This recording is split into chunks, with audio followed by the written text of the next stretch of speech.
morning, USA. Good afternoon, everyone here in Ireland, and a very warm welcome to everyone from across the globe tuning into iWish 2022. It's great to have you all, wherever you're tuning in from. Now, you can check out all our speakers on the app, and if there's some that you'd like to see more of, we will, of course, send on all the links. This wouldn't be possible without our sponsors, so a big thanks to everyone who supported the event. Our platinum partner Deloitte, our premium partners Arup, Stripe, Dell Technologies, PepsiCo, Johnson & Johnson, Ronan Daily German, Stryker, AWS, Merck and many more iWish Circle sponsors. The iWish app is available to download, so if you haven't already done so, now's a pretty good time. On Android, you can search iWish Event 2022, and on iPhone, simply search iWish. Now we're going to check in with Nisha and Abby over in our social media hub. Girls, what's up for grabs? We have Fitbits gifted by Fitbit, Colgate goodie bags and One for All vouchers. Fitbit sponsored by Johnson & Johnson and PepsiCo. Goodie bags. We have Amazon vouchers, Irish women's rugby shirts and Beats headphones sponsored by Vodafone. Horner and CEIA are also giving away some laptops. So all you have to do is get interacting with us throughout the day. Send in your comments on social media and use the hashtag iWish22. If a speaker inspired you, or if you just want to give general feedback about the session, we will be giving prizes for the best comment. Our top prizes will be going to anyone who completes the survey and opts in at the end to win a prize. So it's simple. Get out your phones, make sure you have the iWish app downloaded and complete that survey. We will be watching you and check back in with us later. Girls, thank you so much. Sounds very exciting, and they really will be watching you. So keep all those comments coming in. We've had great ones already. Now, every year you girls tell us that improving people's lives is important to you. Our first speaker on our international session even is Deputy Ambassador at the Embassy of Ireland in Washington, D.C. Orla Keane has dedicated her career to date to a number of health, humanitarian and development issues in Europe, the US and North Africa. And to be honest, we're honoured to welcome her.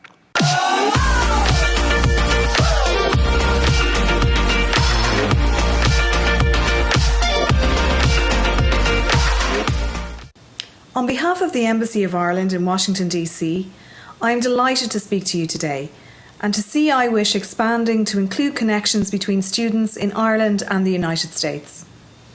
Representing Ireland in the US, I see every day the profound friendship that exists between our two countries, as well as the benefits that come from cooperation in a wide range of areas, including education, culture, business, trade, and scientific research.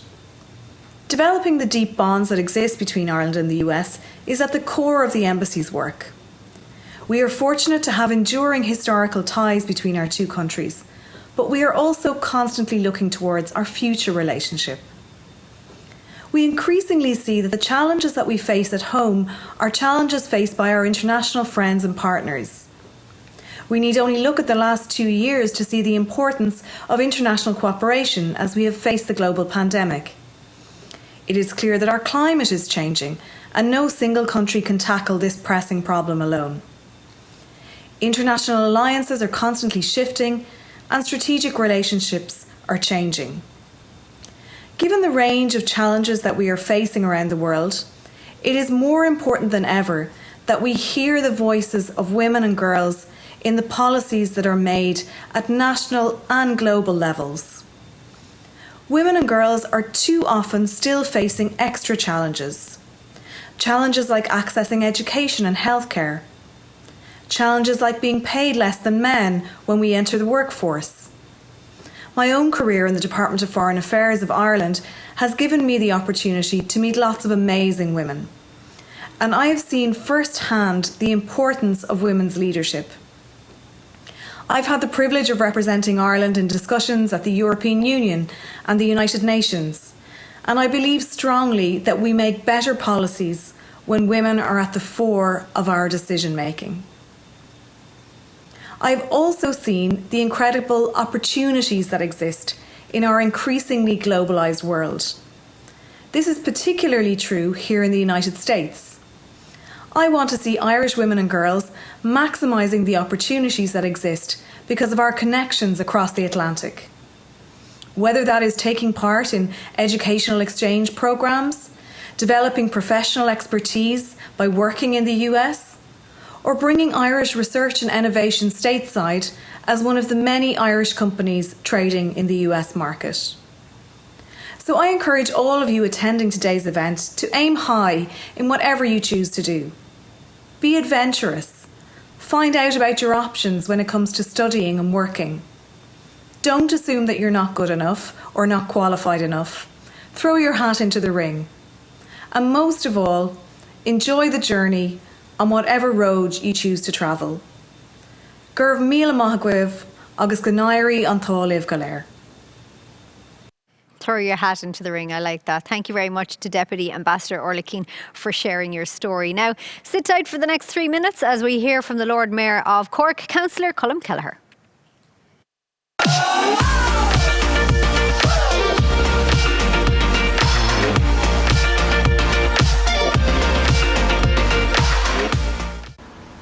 I Wish started out here in Cork in 2015. Just 2 years later, it went national, and to date has turned the heads of over 40,000 girls towards STEM. I Wish supports girls to make an informed choice. Over the past 7 years, the event has continually evolved, responding to the changes in STEM and the wider environment in which we all live. Last year saw the first virtual showcase event, as in the pandemic, more than ever, it was vital that no girl was left behind. I Wish has also expanded its model and broadened its scope to include year-round initiatives such as the Tech for Good programme, mentorship programmes and the all-new Twinning Exchange programme, which was launched earlier this year. Twinning schools in Ireland and the United States give increased awareness of the global STEM opportunities and practices, allows you all to hear from the fascinating international STEM speakers, and creates a network of global schools with different approaches and experiences. More importantly, and perhaps, it allows students across the Atlantic to connect, explore and imagine. I'm particularly delighted to welcome today the Mayor of San Francisco, London Breed, and delighted to see that one of the teams involved in the I Wish Twinning programme is in fact Cork San Francisco team. The San Francisco and Cork sister city relationship was formed back in 1984, and over the past 38 years the partnership led by Cork City Council has also evolved and plays an important role in bringing people together. Our international network has helped expand the international reach of I Wish in recent years. We look forward to seeing the programme rolled out in other US and Irish schools. Cork City is projected to be the fastest growing city in Ireland over the next 20 years, but we want to be a city of sustainability and growth. It is a city to be sustainable, it must be a city for all.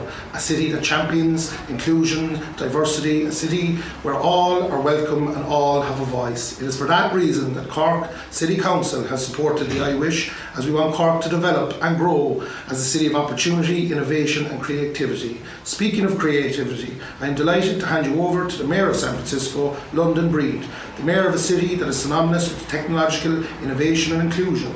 Mayor Breed, along with Cork San Francisco Sister City Committee, have been great supporters of the I Wish and its commitment to ensure that no girl is left behind. I wish you all the best of luck and embrace the opportunities that lie ahead. Enjoy the season and remember, dreams really can come true. But first, you have to believe in yourself.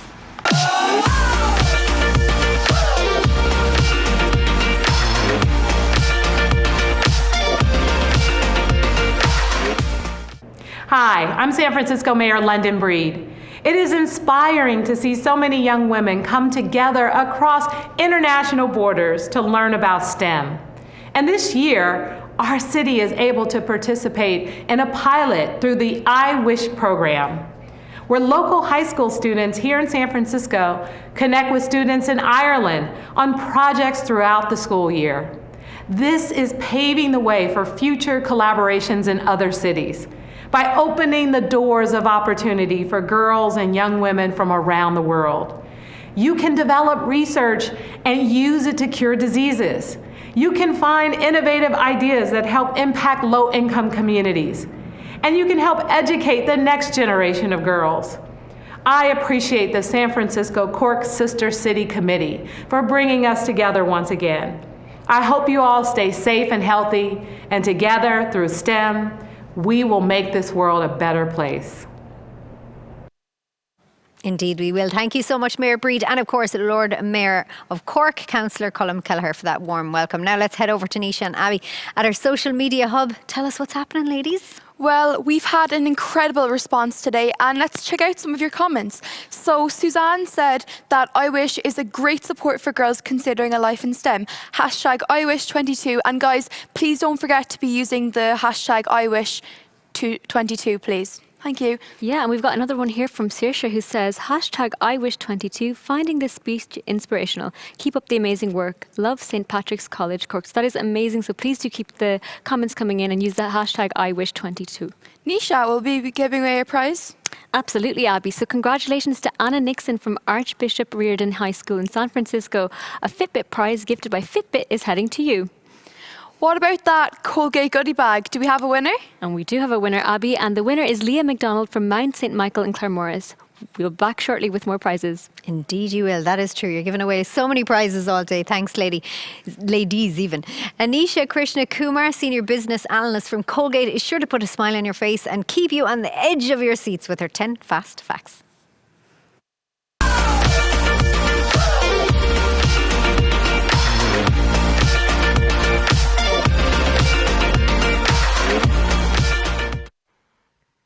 Hello everybody, this is Anisha from Colgate and I'm here to share 10 fast facts about my journey and career with y'all. So let's get started.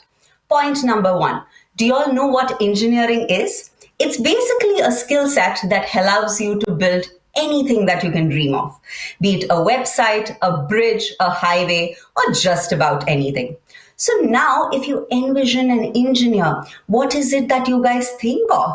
If your answers were dominated by a male stereotype, time to rethink. You could be an engineer too. Point number 2. When I was about 10 years old, I used to participate in a lot of elocution or public speaking competitions in India, but never managed to win the first prize initially. On one such occasion, I came back home extremely disheartened and told my dad, I think I'm going to quit. It's a biased world out there. To which my dad said, Anisha, be so good that they have no option but to declare you as a clear winner. And that was my eureka moment. I realized it was excellence and hard work over excuses each single time from there on. Point number 3, do y'all have a role model? If not, time to choose one. Point number 4, now that you know about my childhood, let's switch to my education. I used to consider myself as extremely creative, but I chose to pursue a career in software engineering. Why? I tell you in the next 4 points. Point number 1, do take an aptitude test if you're too confused and want to narrow down your career options. Point number 2, I thought I had good logical reasoning and problem honing skills, which I wanted to further develop with this career. Point number 3, to assess the demand of the industry you're interested in. And point number 4, research, and more research. When I was your age, I used to talk to a lot of people, try to understand what a day in their life might look like, and then try to picture myself in it. So girls, don't just go by Grey's Anatomy or Criminal Minds before you choose your career. Choose wisely and then finalize.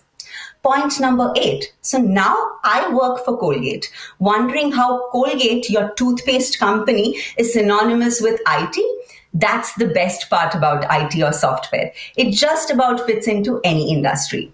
So point number 9, what's the best part about working for Colgate?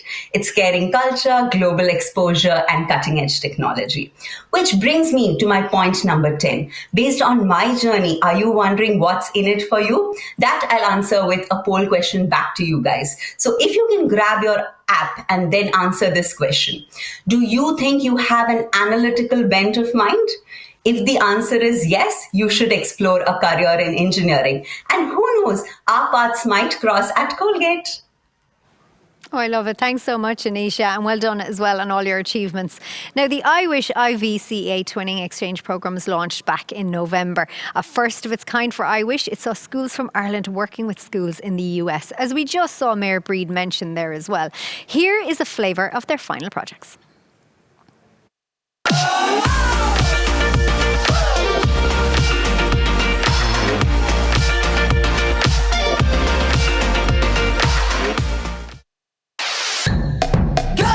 We run this mother, yeah.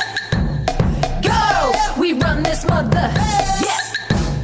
Girls, we run this mother, yeah. Girls, we run this mother. Who run the world? Who run the world? Who run the world?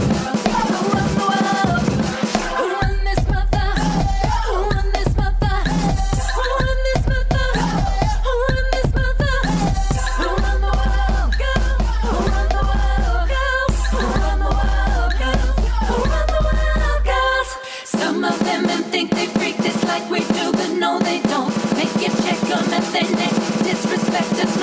won't. Boy, don't even try to touch this. For this beat is crazy. This is how they made me. Used to take the slave. This goes out to all my girls that's in the club, rocking the latest. Who a body for themselves and get. Girls, we run this mother. Yeah. Girls, we run this mother. Yeah. Girls, we run this mother. Yeah. Girls, we run this mother. Who run the world? Who run the world? Who run the world? Who run the world? Who run this mother? Who run this mother? Who run this mother? Who run this mother? Who run the world? Who run the world? Who run the world? Who run the world? Girls. Some of them think they freak this like we do, but no they don't. Make it check on at their neck. Disrespect us, no they won't. Boy, don't even try to touch this. For this beat is crazy. This is how they made me. Used to take the slave. This goes out to all my girls that's in the club, rocking the latest. Who a body for themselves and get.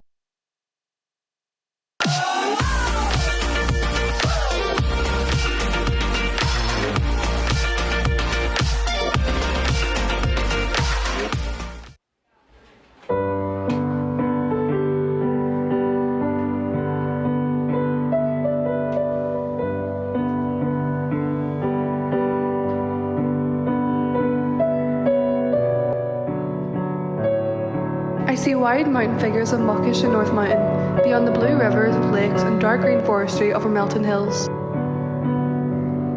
Wildlife rampant in the hills and yards, between chickens and rabbits, they have all made a home in my sweet land.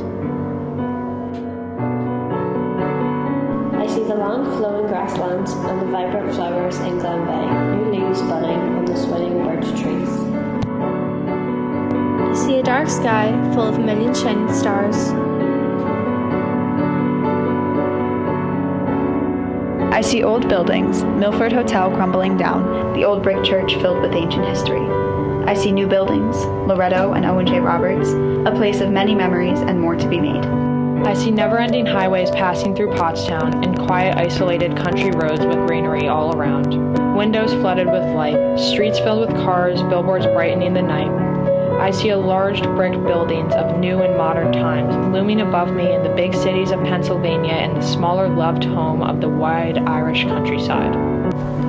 I see a future world that could achieve the impossible with advanced technology being developed. I see timeless jobs, farming, fishing and forestry, introducing technology into their lives. I see generating stations using nuclear power. Technology has brought us together and kept us deeply bonded even in times we were forced to be apart. We are grateful for the vaccines that help us thrive in times that sickness is highly inclined. Technology can influence us as we grow. I see hospitals, miracles happening daily, the start and end of lives.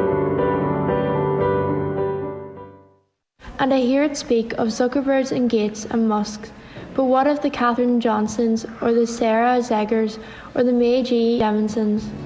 This is the world through our eyes. We look up to the successful women above us who inspire us and let us know that nothing is impossible. We look up to the peers around us, whether Irish or American, who show us that we are not alone in our endeavors. We look up to our sisters and friends, to our coaches and teachers, and to the strong women around us that inspire us every day.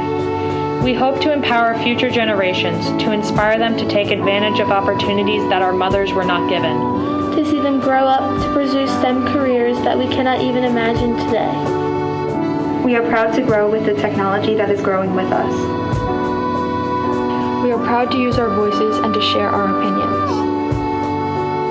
We are proud to be innovators, we are proud to be creators, and most of all, We are proud to be the future women of STEM. We are proud to be the future women of STEM.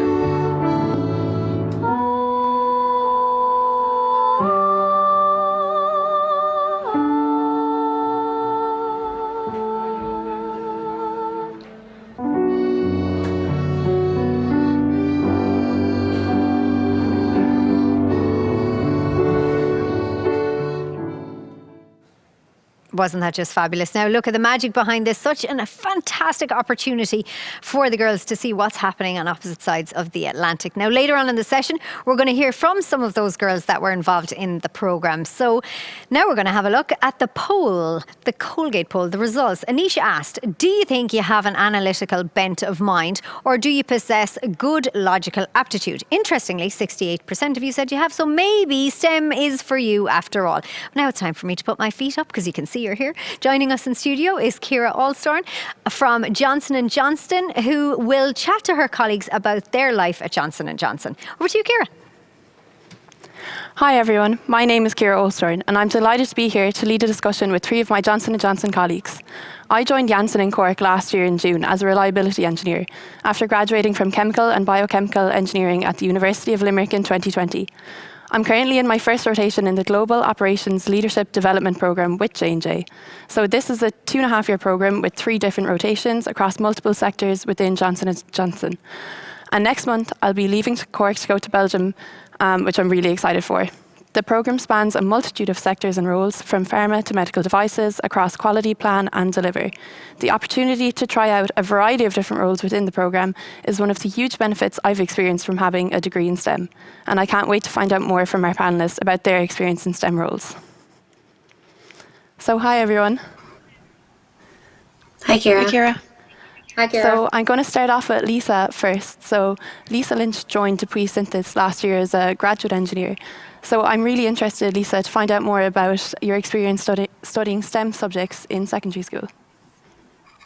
Thank you, Ciara. So I attended secondary school in Clough and in County Cork, where my choice subjects for the Leaving Cert were physics, biology and German. I also studied applied maths in Hammies, which is the boys' school in Bandon. The subject wasn't available in my own school, but I knew when studying maths and physics, it would be a nice blend of the 3 subjects. It definitely fazed me going to the lads' school on my own to learn a subject, but I'm so grateful I did. It provided a great basis for some of my college modules. That's brilliant, Lisa, thank you. And I hear you're in the new product introduction department in Dupuis at the moment, so could you speak to us a little bit about your role? Yeah, of course. So I graduated last May from Munster Technological University Cork with a Master's in Civil Engineering, and then I started on the graduate programme in Dupuis Synthes Cork last September. So Dupuis Synthes is a manufacturer of orthopaedic hips, knees and shoulders.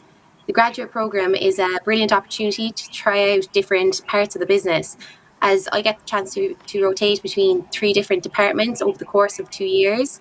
I'm currently working in new product introduction as a process engineer. This is a department that idea and helps turn it into a product with a constant focus on improving the life of the patient who will be receiving the implant. My current role, I suppose, involves teaming up with other departments such as research and design and operations to create a new hip product, which is really interesting. When I'm on site, I'm often out on the manufacturing floor dealing with a new situation today. Thank you so much, Lisa. Our next panellist is Ciara Dunn. Ciara, I know you have a degree in biochemistry and a master's in biotechnology. Have you always been really passionate about STEM? Definitely, Ciara, yeah. So I really enjoyed science in secondary school. We had a great teacher. My favourite subject was biology. I was really interested in finding out about how the body worked, and that's actually where my interest in science was sparked. That's amazing. So I know you're in the new product introduction department as well, but from a quality controls perspective, could you please talk to us a little bit about your role? Sure, yeah, no problem. So as you said, I work for Janssen Sciences Ireland, based in Ringaskiddy in Cork, and we manufacture treatments for cancer and autoimmune diseases. So our MPI team consists of 6 people, and their work actually does not take place in a laboratory. So they actually project manage and coordinate new product introduction to our site from a quality control perspective. As Lisa just mentioned, the MPI teams are responsible for bringing a new product idea to life. So really the role of the QC MPI team is to ensure that our lab facilities are correctly set up to perform tests on new products. These tests check that what we are manufacturing at Janssen is safe and works as expected. So then a product can only be released then to the market after it passes these tests So the team has a really important responsibility to make sure we are producing safe and effective treatments for patients of cancer and autoimmune diseases. So whilst the MPI team project manages the day-to-day requests, I work then with both local and global groups within Johnson & Johnson to plan for the future and to ensure the QC labs are set up to support the testing of any future new products. Thank you so much. So our third panellist today is Stephanie Wyatt. Stephanie's a Senior Market Access Manager.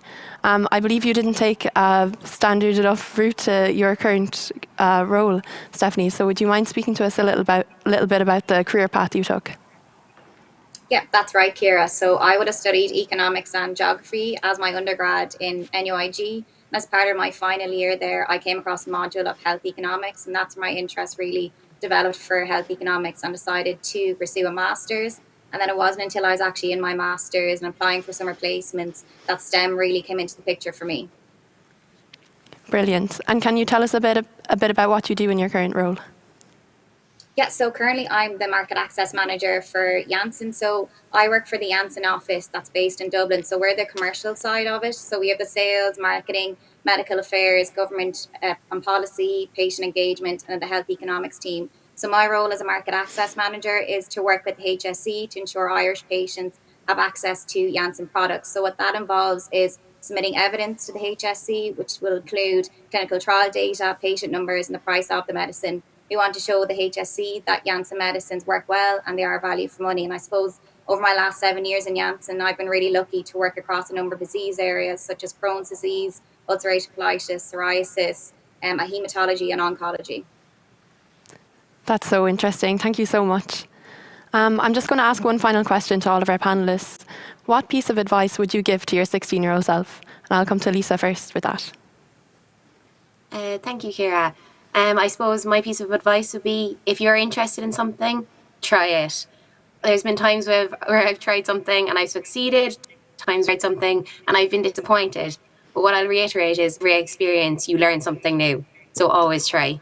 Thanks, Ciara. So, Ciara Dunn? Yeah, so I think really it's believe in yourself and trust your gut. I knew I liked science, so that's what I went with. So go with what you have an interest in. That would be my advice. And finally, Stephanie. Yeah, for me, it's that you don't need to know what you want to do when you're older. When I was in school, I had no idea what job or career I wanted, and a lot of my friends did. I did find that quite daunting at the time, but I went with the subjects that I liked in school, so that was economics and geography. And I was lucky enough then to come across health economics in my final year of my undergrad. Thank you so much. I think if I was to give my 16-year-old self a piece of advice, it would be to never shy away from a challenge, because it really took for me getting to college to figure out that, I was good enough at maths to do engineering, and I realised I was in the same boat as everyone else in my class. So thank you. So thank you so much to Lisa, Ciara and Stephanie. It's been a really enjoyable conversation, and it was great to see how many different routes you all took to get to where you are today. I think it's important to make the point again for our audience. Whether you know what you want to do in the future or not, there are endless opportunities available in STEM and an endless number of ways to get there. All that's left for me to say now is thank you to IWish, and we're all delighted to have had the chance to share some of our stories today. Thank you so much, Ciara. That's lovely. Lovely words from you there. And Johnson & Johnson, thank you very much to everybody there. They're actually an IWish premium partner as well. And earlier today, we saw a piece where Lauren from Johnson & Johnson visited a school in Cork. Obviously, you lot didn't get to see this, but don't worry. All the other sessions from earlier today are going to be made available to your schools next week. Now, I'm delighted to introduce our next speaker, IWish co-founder. There's so many things I could say. She'll kill me if I do, so I'll just call her a legend simply. It's Gillian Keating.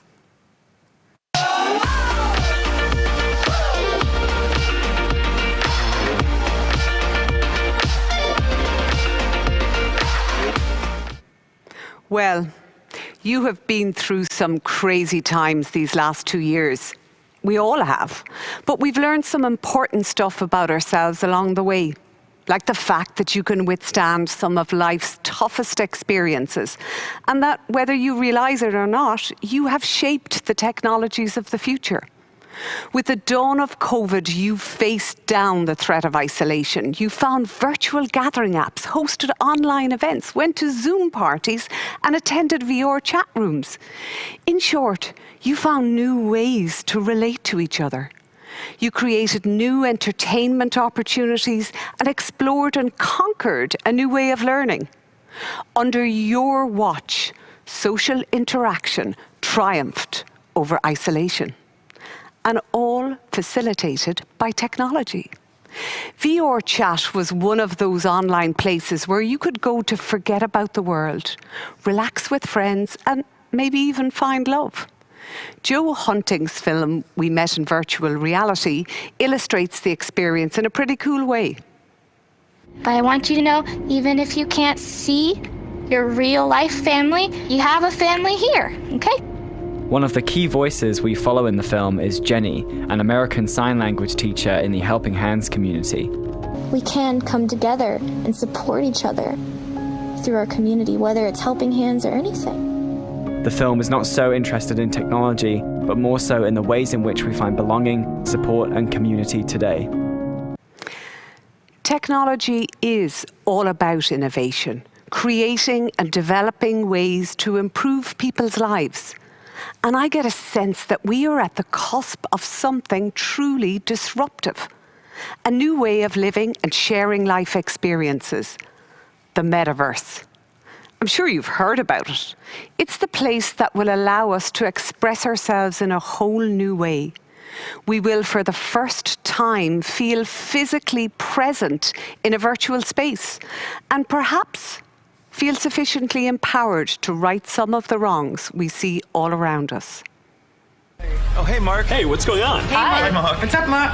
Whoa, we're floating in space? Who made this place? It's awesome. Right? It's from a crater I met in LA.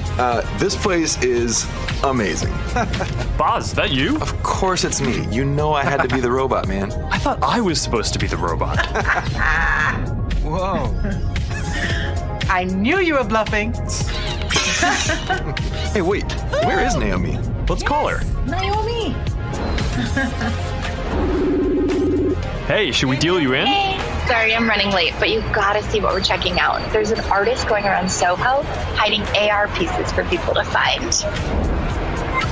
3D street art? That's cool. Send that link over so we can all look at it. This is stunning. Okay, that is something. That's awesome. It will be a place where we will be able to seamlessly bring ourselves and all our stuff from fashion to art with us from platform to platform. We will be buying digital makeup and digital homes. Our physical and virtual worlds will start to blur. In just 4 years' time, a quarter of us will be spending at least an hour a day in the metaverse. But there's a problem. As Time magazine observed, the positive and negative effects of technology that we have seen over the last few years were born out of decisions made by a few guys in Silicon Valley, California. The internet was supposed to be decentralized, yet today, arguably, it's owned by 4 white men. There is a pushback now to bring the ownership of this next stage of the internet into the hands of a more diverse group, and you can be a part of this. They dream of an open metaverse in which online spaces are owned collectively, in which every person owns their data and can reap the profit of their online creations without corporate middlemen. If you are going to live in a hybrid physical virtual world, you should decide whether you will work for it or make it work for you and those that need you to deliver change. You see, technology is a language. If you don't speak it, you will be silenced. If you are not part of it, you will have no say in how it affects your life in the future. Now is your time to influence what the next stage of this hybrid world will look like, who will control it, and how you can make it work for good. Women like you need to be a part of a conversation that is considering how technology, through this world or a virtual one, can deliver solutions to real-world problems, like climate change. Women are the shock absorbers of climate change. Climate change impacts women disproportionately. Climate change hits their livelihoods, food security, and education. Yet the decisions about how to tackle it have been made mainly by men. Remember, we cannot simply buy a new planet on Metaverse. The question posed then is, in the face of undeniable climate risks, will tech leaders, billionaires, politicians, you and I, take the steps needed to avoid the worst? Or will we simply succumb to the allure of an illusion being sold to us that there is an alternative reality where our problems simply don't exist? I believe every girl can do better than that. As you consider your answer, recall the words of a great American writer, Joan Didion. I'm not telling you to make the world better, because I don't think progress is necessarily part of the package. I am just telling you to live in it. Not just to endure it, not just to suffer it, not just to pass through it, but to live in it, to look at it, to try to get the picture, to live recklessly, to take chances, to make your own work and take pride in it, to seize the moment. Seize the moment, indeed. I've no doubt you were inspired by loads of what Gillian said there. And if you were, please do send us in your comments. Remember the hashtag IWish22 to be in with a chance to win some prizes. Just get involved, everybody. We'd love to hear your feedback. Anyway, prizes aside. Now, our next young woman is Holly Bracken, an integrations product manager from Teamwork. Teamwork have been a fantastic supporter of IWish for many years now. And lads, what a cool place to work. They have a slide in the offices that gets you from the top to the bottom floor. How good is that? To be fair, I don't know what other way slides would work, but however, I digress. Over to you, Holly.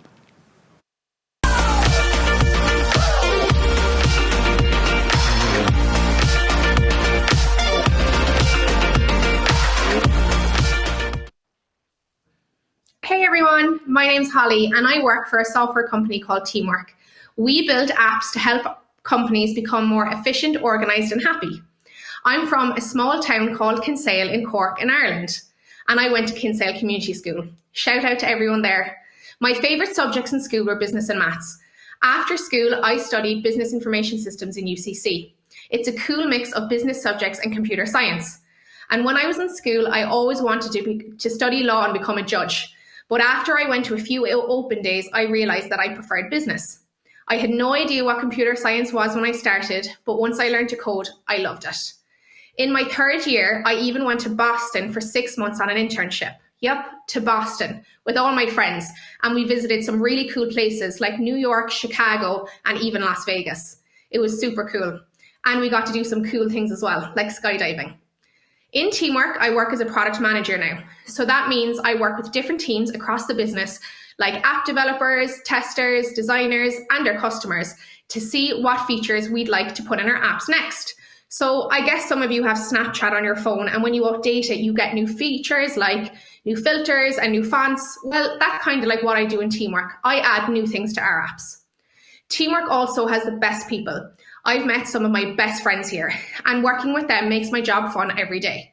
It's nice to come into the office and get to hang out with your friends, but also work with them. Did you know that our office has 2 slides? It's pretty cool, but they're also a bit scary. Teamwork was set up by 2 guys called Dan and Peter. They started Teamwork in 2007, and they're also both from Cork. So our offices are here, which is really nice. It's super cool to work in such a successful software company right at home. With tech, you can also work from anywhere, and Teamwork allows us to do that. I've worked in places like Spain, Germany, Italy, and even Thailand with my friends. In 2019, I traveled to Thailand for 1 month and I worked across all the different islands. It was really cool. I used to build apps for Teamwork when I first started. I used to be a software engineer. I created apps for the likes of Gmail and Microsoft Word. I bet you've used them in school already. So yeah, and before that, I also used to work on banking websites. I bet you guys even have Revolut on your phone. So that's it from me. So grab your iWish app, and before I go, I'm going to submit a question. Where did I do my internship? Thanks everyone, have a good day. Thanks so much, Holly. Teamwork are literally making the dream work. She gets to work in Thailand while she's there with her friends across the islands, and they have not one but 2 slides. Seriously, I think we're all leaving. We're going to Teamwork. But we're going to reveal the result of the poll. Holly literally just asked you a moment ago, where did she go on her internship? It was Boston, of course. I'm sure you all knew that because you were listening so hard. But anyway, encouraging all of you to consider entrepreneurship as a career has always been a central part of iWish, and who better to learn about the entrepreneurial journey from than John Collison, president of Stripe. Hey iWish, I'm John Collison. I'm the president and co-founder of Stripe, and I just want to say thanks a million for inviting me to be part of your event this year. We're all here because we have a shared goal to help motivate and inspire more young women to pursue careers in STEM. That's something that's very important to me and very important to Stripe. What is Stripe? Stripe is a company that builds payments infrastructure. So oftentimes, probably, when you go to buy something online, it'll be Stripe behind the scenes making the whole thing work. So we make software to make it easy for internet businesses to accept payments from their customers all around the world and to manage their business online. So we employ 7,000 people around the world, including 500 right here in Ireland, and we're lucky enough to be helping millions of online businesses to grow. I grew up in a village called Drumineer, just outside of Neenah in County Tipperary. I have 2 brothers, Patrick and Tommy. I'm the long-suffering middle child. Worst thing about being the middle child? All the hand-me-downs. And then after primary school in Neenah, we went to secondary school in Castletroy, just outside of Limerick. Limerick versus Tip. Can't say. They're both great. And then both my parents are, they trained as scientists. My mum trained as a microbiologist and my dad as an electrical engineer. And so we're kind of always interested in, science and engineering things growing up. Our dad would be taking us out at night if there was like an interesting comet to be spotted that we had to wait up for. In addition to kind of the science background, both of our parents ran businesses. At various stages. And so, I think it's the kind of thing where you don't realize maybe it's an influence at the time, but, when we were kids, we would play at running a business, when other people would be playing at, being firemen or being astronauts or something. We had a little kind of toy business that we were playing just as, as kids in the garden. And so, maybe it infused more deeply than we might realize.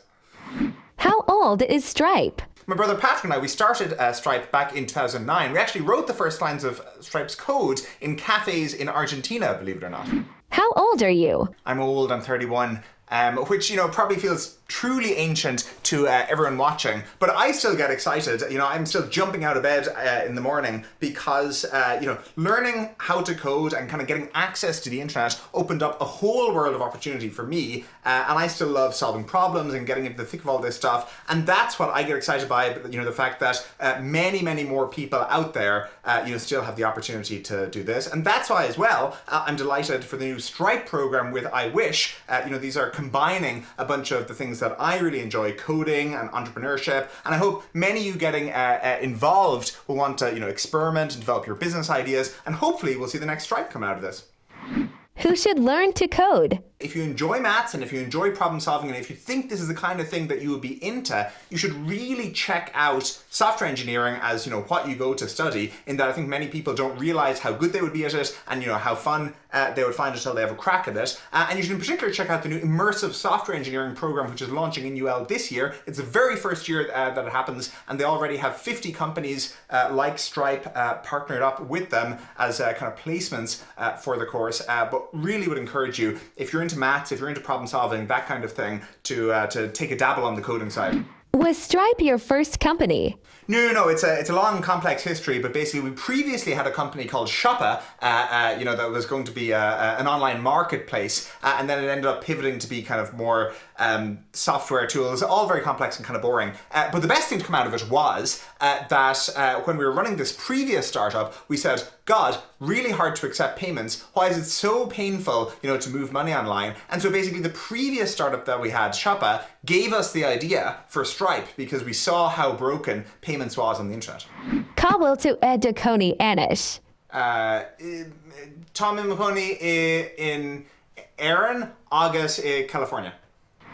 Any advice for the I Wish generation? I really hope people just take the plunge, that no one's going to give you permission to do this. No one's going to tell you, that you're ready. But if you kind of follow what you're interested in, and if you follow your hunch, it can often lead to pretty interesting places. It did for me, at least. I swear, if you could bottle John's energy, he's so enthusiastic, I love it. But of course he is. This is just an incredible opportunity, this brand new Stripe I Wish entrepreneurship programme. It sounds amazing. So remember, teachers, just visit the I Wish app to register your interest if you'd like your school to be involved. I'm sure plenty of your students are now literally going, do it now. The details are available on the I Wish website and of course on the app as well. Now, our next short clip is a message from Chester County Commissioner Marian Moskowitz.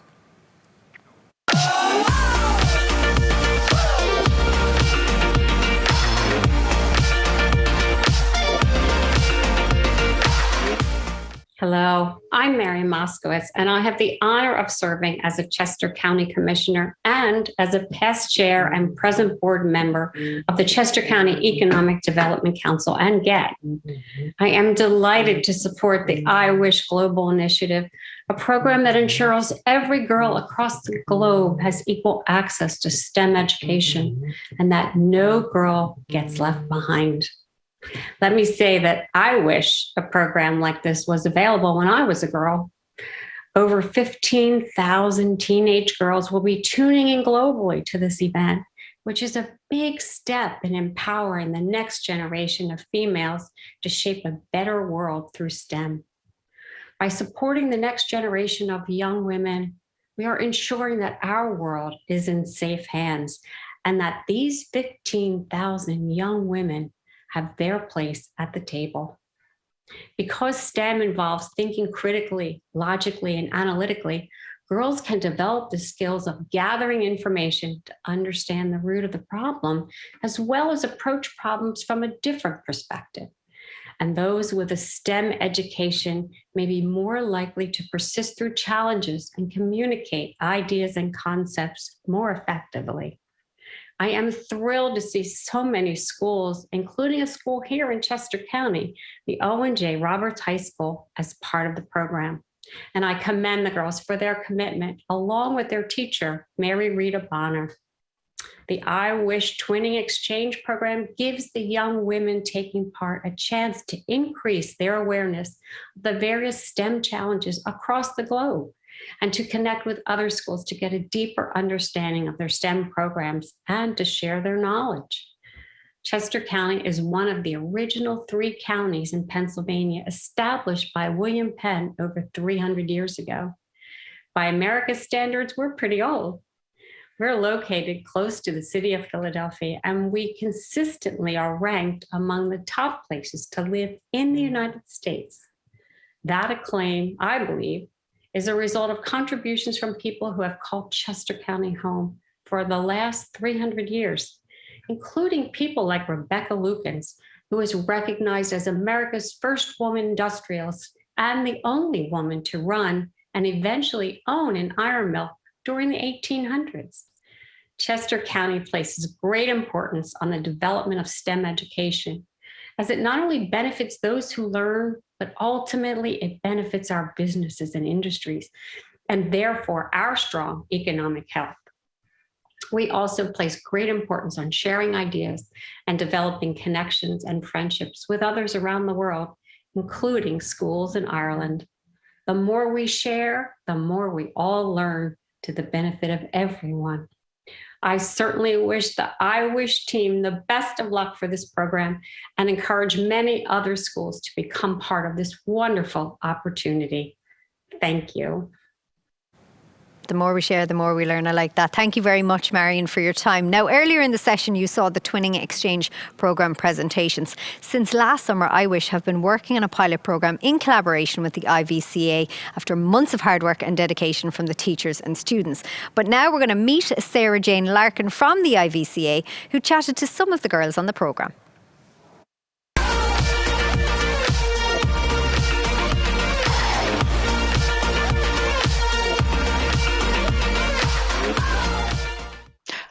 Hey everyone, I'm Sarah Jane with the Irish Venture Capital Association, and our members are the venture capital funds that invest in companies and people with transformative ideas and companies that are born global and quite literally have the power to change our world. So we are delighted to be involved with the IWish Twinning Exchange Programme, which has linked girls in different countries with each other and gotten them together to work on projects with a STEM theme, and that's what we are here today to talk about.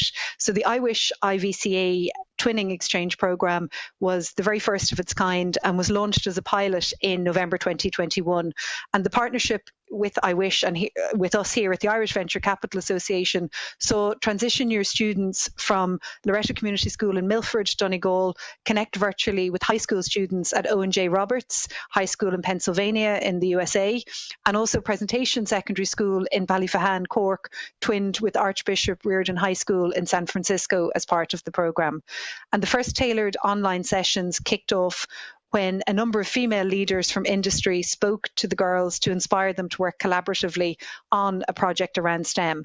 And the topics included were the world through my eyes, transforming technology, and protecting the planet. And the students were tasked with firstly choosing a topic and then working together with each other to present the project. And they are the videos that you have just watched before this presentation. So I'm really honoured to be here today to speak to some of the girls who were involved in the programme. Ella Terry joins us from Loreto, Milford and Donegal.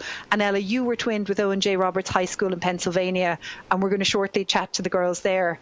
But one of the things that was really striking from the presentation, you guys chose to work on the world through my eyes, and it really seemed from the video as though there were far more similarities in the world through your eyes in Donegal and the world through the eyes of the girls in Pennsylvania.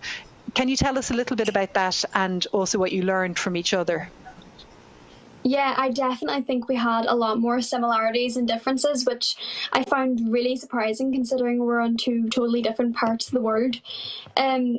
We've seen a lot of similarities in our photos of the world through our eyes. The architecture was very similar in some of our newer buildings and quite different in the older buildings, which was so interesting, and I really think it highlighted the ever-changing history that we both come from.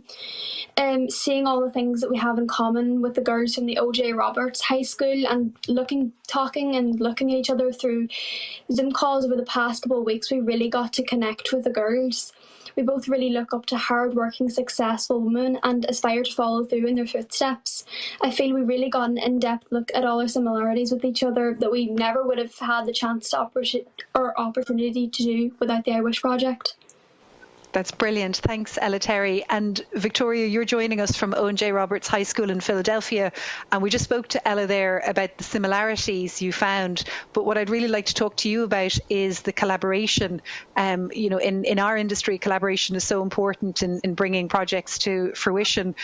Did you find it interesting to work in teams? And what did you learn about collaboration, and perhaps tell us what were the key success factors in delivering such a strong project?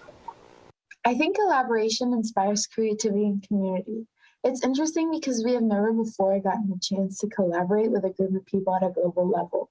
A major key to success that we found was the 50-50 workload between the two schools. Owen J. Roberts did an amazing job putting the film together and creating a final video, while Loreto and Donegal took pride in creating and composing the music. It's a perfect combination of two different groups of people. Through the pictures, poem, music, and video, we were able to see the synthesis of one main theme of women in STEM. Through the stages of planning, creating, and performing, we were able to see a collaborative environment where everyone was represented. However, the most important key to success, not only in this project but in future STEM fields, is that the girls were excited and there was support all around us. I hope that programs like this continue to encourage flourishing futures and global solutions to worldwide problems. That's super. Thank you so much, Victoria. And another twinning team that are really welcome here today are the Cork San Francisco team. Sophie and Amy from Presentation Secondary School, Ballyfahan in Cork. You're both very welcome here today. And I know it's after school hours for you and for the girls in Loretto and Donegal. So it's great to see your dedication. Sophie, it's really evident from the I Wish surveys that a lack of female role models can be a barrier rather to pursuing a career in STEM. And at the beginning of the twinning program, you met some inspirational female leaders from industry talking about different STEM topics. Can you tell us how important it is for you to get access to STEM role models? And did it make influence on you? Did they make a positive influence on you?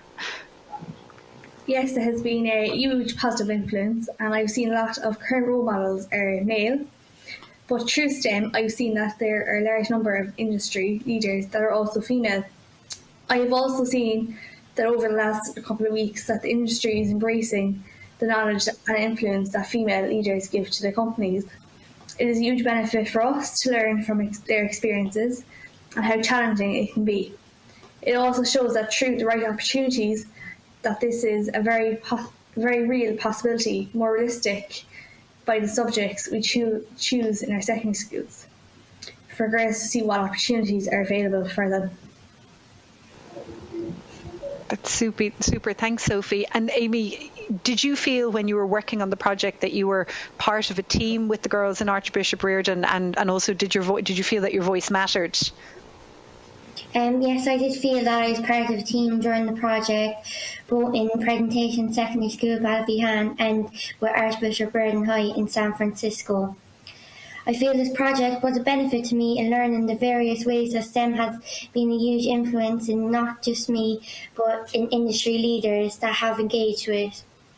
Currently, industries is also noticing that there is an increase in number of women working in STEM. I also feel my voice was heard as I got to explain to many people about women working in STEM. Thanks so much, girls. And we're also joined by Caroline and Franny from Archbishop Reardon High School. And I know you're all tuned in today from the consulate in San Francisco. So a big hi to everyone there with you in the background, and your teacher, Stephanie Lee, and Nolene Tobin Patterson from San Francisco Cork Sister Committee, and everybody at the consulate. Caroline and Franny, we talked to Sophie and Amy from Cork about the importance of role models and how their voices mattered when pulling together this project. And you also worked on this topic of the world through my eyes. Did you find that you learned from each other while working on the project? And what did you learn working with a Cork school? From this project, I learned that there is no limit when it comes to women in STEM. We are the generation that will be running the future, and it is important that we make our mark now rather than later. We have the ability to do anything that people doubt we can do. We worked with a school out of our country, which shows that it doesn't matter who you are or where you are from, women in STEM can always make something happen. By bridging this gap in women in STEM, we can finally get the recognition that we deserve. What I learned is how many women are actually interested in going into STEM. Our school is prominently male. It's about 70% male. And so working with people in different countries and learning about other twinning schools that are all interested in STEM is really inspiring. That's great. Thank you, girls. And thank you, everybody, for joining us here today. I have to say, seeing your projects come together and meeting you all, the results of the projects were beyond what we anticipated. And, talking to you today has really shown the magic and the inspiration behind this program. So to all of you tuning in, this is only the beginning for the program, and I Wish are set to roll it out further in the coming months. So if your school would like to be involved, just head over to the I Wish website and contact the team, who would love to hear from you. And girls, as a final farewell, have you any message that you would like to share? We're proud to be the future women in STEM. Thank you. Well done to all the girls there for their hard work and dedication. If you were inspired by the work that's being done on the iWish training programme, reach out to the team here on info@iwish.ie. Right now, let's check in with Nisha and Abby. You haven't given away anything in ages, girls. What's going on? So we've lots of comments coming in, Sinead. So Katie said that this talk is super inspiring and great, and that she wants to be a woman in STEM, and it definitely made her day. That's great, isn't it? Nisha, do you have any comments? Absolutely fantastic. Yeah, we've got one here from Heidi, who is writing in from Owen J. Roberts School District, and says #IWish22. Participants have assembled today to celebrate in today's international event, #Girls Who STEM. It's absolutely fabulous to see the engagement from people all over the world, isn't it, Yeah, Abby? especially overseas as well. It's crazy. So actually I have another giveaway winner. So the winner of the Beats headphones, sponsored by Vodafone, is Alice Walsh from St Anne's Community College, Clough in County Clare. Yeah, that's amazing. Congrats. And the winner of the Fitbit is Evie Farrelly from Santa Sabina Dominican College in Dublin. So congrats, Evie. And yeah, I think that's it, right, Abby? Well, actually, you're wrong. So I'm feeling generous. So let's give a best comment prize. So well done to Cara Carleton from Ursuline College in Sligo. You have won an Amazon voucher. So congrats. Congrats. If I say, and you're wrong, there's also Beats for Sinead, does that count? No. Okay, I just thought I'd ask, Thank you so much, girls. Now, our next guest is Rini Griffin, an operations manager at PepsiCo. PepsiCo are an iWish premium partner and have been supporting the event since the very beginning in 2015. And Rini herself has had numerous roles on her career journey. So let's hear her fantastic story.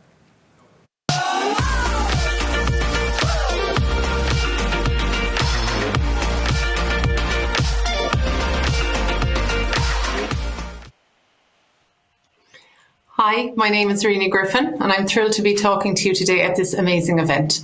I'm the Operations Manager in PepsiCo Global Concentrate Solutions in Carrigaline, Cork, known as PGCS for short. There we make all of the Pepsi Cola, Gatorade, Mountain Dew and bubbly flavours for the US market, and I'm responsible for the processing, packaging and shipping of all that we make to the highest health and safety and quality standards. Next slide. PepsiCo's mission for its employees is to create meaningful opportunities to work, gain new skills and build successful careers in a diverse and inclusive workspace. For example, the A Space to Be You vision, which aims for PepsiCo to be a safe place for all employees to be our authentic selves. PepsiCo's mission for our planet is to conserve nature's precious resources and to foster a more sustainable planet. Next slide. Before I talk through my journey, I would like to point out that I didn't have a grand plan or a particular career path that I wanted to follow. Throughout school, my favourite subjects were languages and chemistry. So by the time I sat my Leaving Cert, I had applied for business and languages as my first choice and nutritional science as my second choice. From my career map, you can guess what happened there. So after the initial shock of not getting my first choice, I did really enjoy studying nutrition, so much so that after I graduated, I applied for a 2-year research master's in flavour chemistry in the sensory department there. When I graduated, a job opening came up in the quality team in PepsiCo, where there are a lot of STEM roles and experiences available. So between 2003 and 2009, I held a number of lab roles. One in particular that I enjoyed was a newly created sensory role where I got to set up my own program, recruit and train my own panel, which was exciting and a lot of responsibility. In 2009, an opportunity came up for a role in PGCS headquarters as a global quality coordinator. In that role, I grew my network through building relationships with all of the quality teams at the sites and with R&D brand contacts in the US. I also took on a 6-month secondment in this role to refresh the global sensory program and got to travel with this. After 5 years in that role, I felt drawn back to the site environment, so I moved back to the lab in 2015, this time to a dual role as a lab team lead and quality engineer. This provided great people management experience for me, as well as exposure to the manufacturing side of quality control. In the same year, I got the opportunity to cover a maternity leave as the Ireland technical manager, which was a big leap for me and a huge opportunity. In that role, I had multiple labs reporting into me, and I was responsible for ensuring good laboratory practices across the Ireland sites. Then in 2016, I applied successfully for the Carrigaline Quality Manager role, where I was responsible for the lab there and all quality matters at the site. I also held the Ireland Compliance Manager role, where I was responsible for ensuring that our sites were always audit ready. In 2018, an opportunity came back to move back to headquarters, this time as a Global Quality Engineering Manager. Here, I was responsible for leading issue investigations anywhere in the world and building and rolling out global quality programs. After a short secondment in 2020, I was offered the Operations Manager role in Carrigaline site. This is a huge step change for me, and it brought me out of my comfort zone in quality, moving into a whole new function, operations, with a broad scope of responsibility for all production-related activities on site. Throughout all of my roles, I have been blessed with great mentorship from a lot of strong and inspiring female role models within work that no doubt have helped me carve my own career path. Next slide. So what would I tell my 17-year-old self? Keep your options open. This has been my mantra throughout life and applies to all situations, but what I mean specifically here is study a variety of subjects for the Leaving Cert, including STEM, so when it comes your time to choose your subjects in first year, you will have all options and courses open to you. Say yes to the role. What do I mean by this? A couple of times in my career, other people felt I was ready to move to the next step when I didn't think I was, and I had to trust in their confidence in me to make the leap and go for the role. Ignore your inner critic. We all have a negative inner voice. Don't listen to it. What is your brand? What can you bring to a role that is uniquely you? Is it high energy, enthusiasm, attention to detail, influencing skills, decision making? Are you a change agent? You will learn all of these things about yourself through school, projects, summer jobs, etc. So catalogue them and aware. Finally, seize opportunities. Sometimes an unexpected one, such as a role, a project, a mentorship, will come up throughout life in your career that will help accelerate your growth and development. If this happens, go for it and reap the rewards. So that's it from me. It was great talking to you, and enjoy the rest of the event. Thank you so much for that, Rini. That was absolutely excellent. Now, if you were inspired, why not head over and tell us? Remember, the hashtag for the day is IWish22. Now, our next Fast Facts is from Niamh O'Hare of Accenture. Niamh is a specialist in security practice and was drawn to engineering as a student because of her affinity with mechanics. Her interests and skills led her, of course, to choose a career in STEM. Let's hear from Niamh.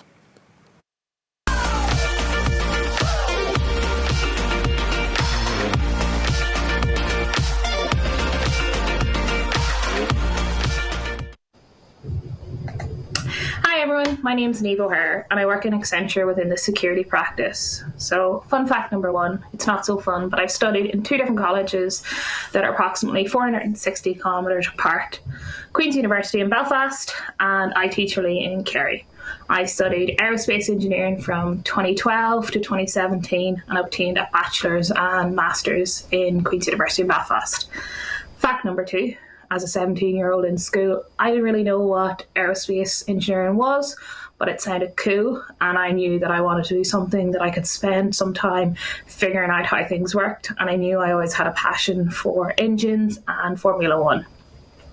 Fact number three, I spent about 15 months working as an intern building engines for Caterpillar, the machining company. I built diggers and generator engines. Fact number four, on my way to my final exam, I fell down a flight of stairs. I managed to hobble to that exam, but I didn't realise that I'd broken my leg. So as the exam was finished, the paramedics were called in to cut my jeans off me and roll me out on a stretcher.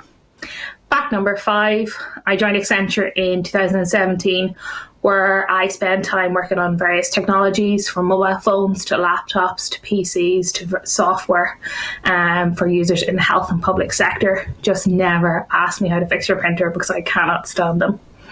Fun fact number six, I love to surf. I've been surfing with Accenture numerous times, both here in Ireland and in Portugal, and I'm looking forward to getting back out there. Fact number seven, last year Accenture paid for me to be able to do another master's in cloud computing and infrastructure in ITeacherly. Fact number eight, When I joined Accenture, I used to use the word we to describe all things big and small, as we do in the North. The first time I did it, a few heads turned and looked at me like I was from outer space. All I wanted to do was tell them to wind their necks in. Fact number 9. Remember earlier when I was telling you about working for Caterpillar? Did you know that you're not running around with a spanner in your back pocket every day? In fact, mechanical and manufacturing design engineers rarely do this.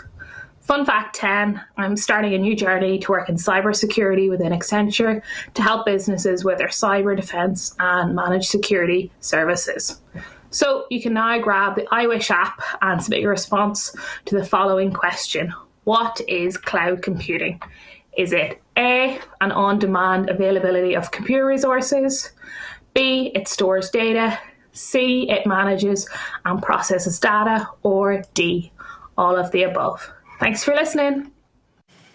Thanks so much for that, Niamh. Get answering, and obviously thank you so much for your really interesting facts there as well. Now we're going to check in with Abby and Nisha because it's been too long and they have stuff to give away, I'm sure, do you? Yeah? Yeah, even more. Okay. So there's some really interesting comments coming in.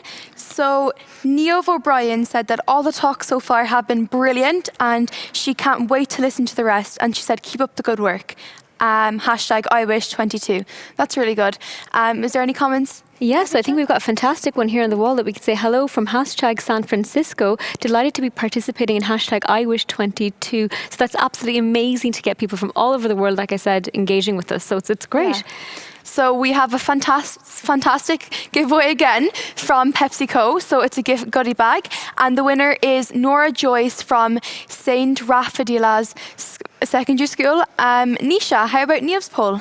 Yeah, so Niamh O'Hare from Accenture asked this question. What is cloud computing? Is it an on-demand availability of computer system resources? Does it store data? Or manages and processes data? Or all of the above? Abby, do you know what the answer is? Or I don't know. I mean, hopefully I'll find out. Would you believe that the answer is all of the above? Really? Yeah.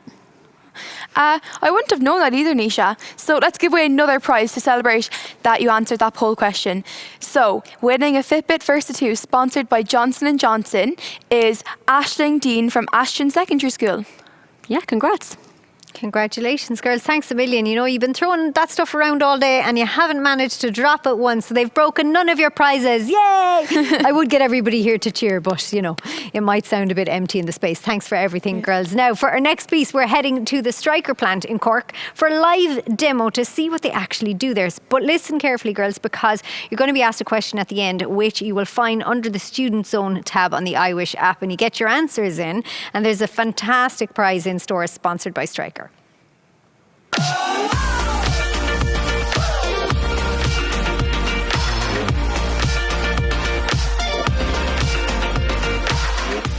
Hi everyone, welcome to Stryker's Innovation Centre in Cork. Myself and my colleague Liz, we're going to be taking you through some of the products that Stryker are responsible for in our manufacturing sites across Ireland. My name is Jen Dinan. I'm an additive design engineer based in Stryker's Angrove manufacturing facility up the road in Cork here as well. We are one of the largest 3D printing additive manufacturing facilities in the world. We're known for manufacturing orthopedic implants. And you might be wondering, okay, what's additive manufacturing? So it's actually just 3D printing. What happens is a machine converts a CAD file into a solid part just by printing layer by layer. So what this is a little Bulbasaur. This is 3D printed. So just keep an eye on the iWish app. There's going to be a competition running while we're doing this presentation, and you'll be in a chance to win something that's 3D printed on one of our machines. So first up, we'll just go with our Trident acetabular cup. This is implanted as a result of a hip replacement. So it just goes into the joint here. This is made of titanium. Titanium is really biocompatible and it's strong. The real magic of additive is here. There is like this kind of gritty surface. This is Stryker's porous foam. So this is the real magic of additive. What the intent of this product is that the bone grows into this surface. So the better the surface is, the less invasive the surgeon needs to be. And this surface also mimics human or cancellous bone. Next up, we have our Tritanium PL spinal cages. So these are intended to treat spinal pain or neck pain. You might need these as a result of having a slipped disc, which kind of looks something like this, just over here, or because of scoliosis. So scoliosis is excessive curvature of the spine. These are also made of titanium. The bone grows into these and they eventually become part of your spine. So next up, we have some of our blades and our burrs. So these are some of our blades. These could be used anywhere in the body. They could be used for hip surgery or for cutting open the sternum. Then we have some of our burrs. So this is actually a 3D print of this burr here. This is used in neurosurgery, so you can just see some of the features that are on this burr here. Next up is our GMRS system. This is intended for use in patients who require extensive reconstructive surgery due to trauma or due to cancer. It is intended to be used for limb salvage, so it's usually the last resort prior to amputation, and it's also customizable dependent on the anatomy of the patient. Last but not least, we have our traditionally manufactured hips, knees, and cups. These will be forged in our foundry in Limerick and then sent to our manufacturing site in Cork, Tullagreen, to be machined, laser marked, and packaged for distribution all around the world. So that's it from me. I'm just going to pass you over to my colleague Liz, and she'll take you through some other of the products we manufacture in Ireland. Thanks, Jen. My name is Liz. I'm a divisional quality engineer for here in the Innovation Centre. This is our customer experience room. This is where we bring our key opinion leaders and get their feedback on different instruments that we're developing. I am a divisional quality engineer for here in the Innovation Centre. As part of that, I get to work on biomaterials. They're a little bit different from the classic metal instruments that you were looking at a little bit earlier. As part of this team, I get to use my knowledge of both biology and engineering to develop new instrumentation. I'm going to go through a few of the different items from that portfolio with you now, starting with our bone cement range. So we have a variety of different bone cements, starting with our spinal bone cement called Verteblex HV. This gets used in the vertebrae to fixate fractures. So it's injected directly into your vertebrae and it will help fixate the fractures. It's generally used in more delicate bones, where osteoporotic bones structures. Another one of our bone cements is our Simplex bone cement. So that gets used a lot with the instruments that Jen was talking about in relation to our implant surgeries. So that helps to hold implants in place. So that's used in those surgeries. And then lastly, we have our direct inject. So in this case, the cement is pre-populated in a syringe for you, and it's used in the skull. This is used to fill in cracks and voids in the skull. Another one of our instruments, moving along, is our wound dressings. So we have a variety of different wound dressings. This is our Nasopore range here. These are used during ENT, so that's ear, nose and throat surgery, specifically in the nose. It's inserted into the nasal cavity at the very end of surgery, and that is to stem bleeding in the surgery. One of the features of this device is it's bioreabsorbable. That means that it degrades in the cavity itself, and you don't have to go back to your doctor after the surgery to have the dressing removed. Now, moving on to a different site, locally here in Cork, is our neurovascular site. They make these very, very teeny tiny, intricate devices. This is a blown up one. This is our detachable coils. So these are used in surgeries for aneurysms, and these are detachable, so they get injected up into from your femoral artery down here, and it goes all the way up into your brain and used, then it's attached into the aneurysm itself, and it comes out like that. This is an actual true representation of them here, so you can see just exactly how small and how intricate these little devices are. Moving up the country, we go to Belfast, and at our Stryker Medical site, one of the things they are responsible for are AEDs, defibrillators. So this is an example of an AED that they supply, which is the HeartSign AED. Now, you more likely are actually quite familiar with these, even if you don't realise it. You often see them outside the GAA pitch or outside your community centre, or for instance, for those of you from Cork, you might have seen it outside your pennies. So the key thing about these devices, there's two switches, it's quite simple, on switch and the use switch. This is one that is often used in first responder training, so it's just a demo device. I'll just pop it on there for you and it'll training scenario speak quite loudly. Another feature about the device is it gives you instructions. Really, really good way of doing it. They're pictorial as well, so you just literally pop off the back of it open it, it gives you access to the 2 pads. And again, the picture will show you exactly where to use it on the person at the time. Lastly, but not least, we're going to finish off with the bipolar forceps. This is a Malice bipolar forceps. It's an electrical surgical device that we are responsible for here in Cork. And the feature of this is that it can both coagulate and cut during surgeries. So in a surgery where there's minor bleeding, it's able to stop that bleeding through cauterizing the vessels. I'll do an example there for you against an egg yolk, which is a good way of showing exactly how the positive and negative electrode works. So you can see from that, there's a white mark. This is where the thermal energy actually takes part. Just as a reminder, if you want to hear any more about us or what we were doing here today, be sure to download the iWish app and to be in with a chance to win that lovely 3D memento that Jim mentioned earlier. Be sure to answer the question. Lastly, from us here at Stryker, together with our customers, we are driven to make healthcare better. Fair play. I'd say that took some rehearsal now. That was properly in sync. Thank you so much, ladies. And you just see there when you look at it, you know, what amazing work is being done in Stryker, and the absolute incredible impact it's having on other people is just absolutely incredible. So thank you so much for that again, guys. Now, a reminder also that Deloitte are an iWish Platinum partner, and they're giving students a fantastic opportunity. So teachers, get in touch, because Deloitte are giving away 50 places across the day for their TY internship programme. So if you would like your students to be in with a chance of this fantastic opportunity, then fill out the application form on the iWish app. Now, though, I'm so excited to introduce you to our next speaker, Brenda Romero of Romero Games. I've met Brenda over the years at the iWish live events, and brace yourselves, she's a powerhouse. You're going to be so inspired by her.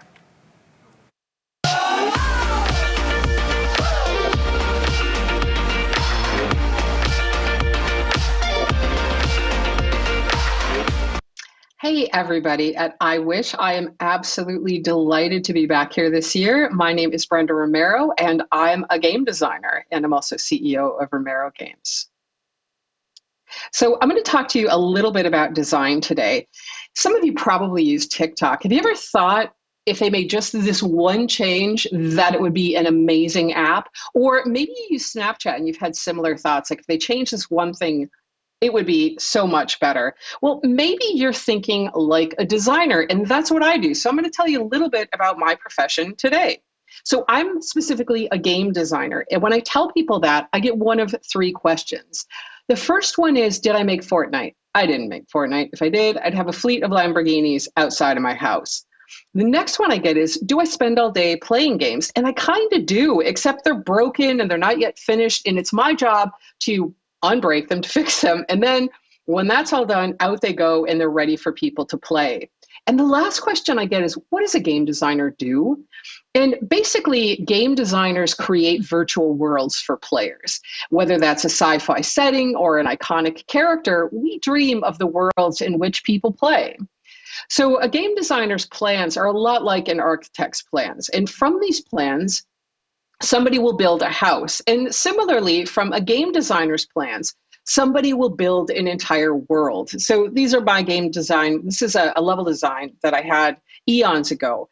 And basically, the construction workers, we'll say, are the programmers, and then the interior designers are the artists. And they come in and they make this game world a beautiful place to be.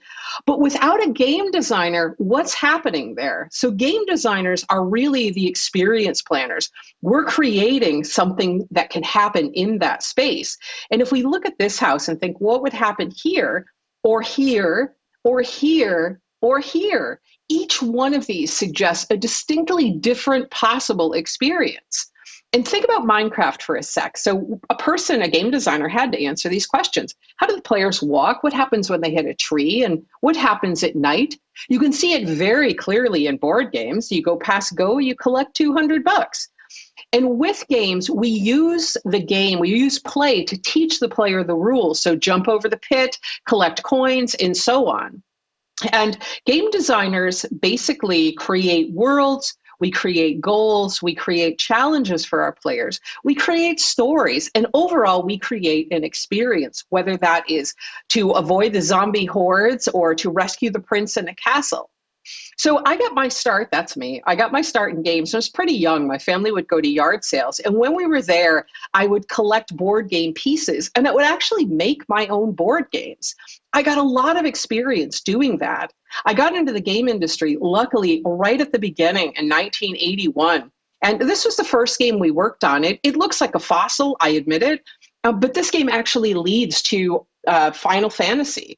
And so literally leads to the Final Fantasy game. And so it was a wonderful experience for me. I started on this computer, the Apple II, and I fell head first in love with programming. If I had to do it twice, I would code it. And for me, code was more fun than Legos. Like I could build anything with it, and you can only build so much with Legos. I actually put myself through high school, still coding. I put myself through college, still coding. And at this point in time in my career, I am a creative director or a lead game designer. And there's lots of different types of game designers in games. So as I mentioned, I'm the lead game designer. And here's another one. This is Amy Hennig. So she was a creative director. She is amazing. She worked on titles like Jak and Daxter and Uncharted. And the game designers typically work in a larger team. And they work together to create the rules to determine how the games that you play work. There's also level designers. Level designers create that physical space and determine what the flow is going to be through it. So they might draw it on paper like this, and eventually that turns into a full level that you would see in a game. But there's loads of different design jobs, not just in games. Like you could work on Instagram or TikTok or Snapchat if you wanted to. There's lots of design decisions that need to be made there. So if you're interested in this, what could you do right now to start being a designer? Well, start designing. Think about something that you'd want to make, not just a change to an existing app, but maybe an app that has never even been made. And that's the best way to get experience. If you're interested in games, you don't have to make great games. You can build all kinds of games with just basic code or even board games like I started. If you're interested in designing apps, most apps are actually prototyped on paper, and you can start just like this to see what it would be like and see if you enjoy it. Consider joining your local coder dojo to learn how to get experience with code. And I get asked this question, do you need code to make games? You don't. There's lots of different jobs, but coding is fun. Trust me, it's easier than Irish. You would enjoy it. And it allows you to build all kinds of things. And remember, women invented code. And another question I get is, what about math? Is math, you don't like math? Well, spoiler alert, like I also think math is fun. But I mostly use basic maths in games anyway. So let's make some games. I hope to see you, and feel free to reach out anytime. That's so kind. And she means it as well. If you want to reach out, reach out. Brenda is just the absolute bomb. She's so inspiring. She actually says that IWish has become part of her calendar, and she loves nothing more than coming back every year. And we love having her. So thank you so much, Brenda. And if you're inspired by her, please do let us know, because we're giving away great prizes for the best comments. Remember the hashtag IWish22. Next up, Joanne Moran from Jacobs is here to chat and give you some fast facts. Joanne, an infrastructure growth director, has had various roles and worked on some really complex projects.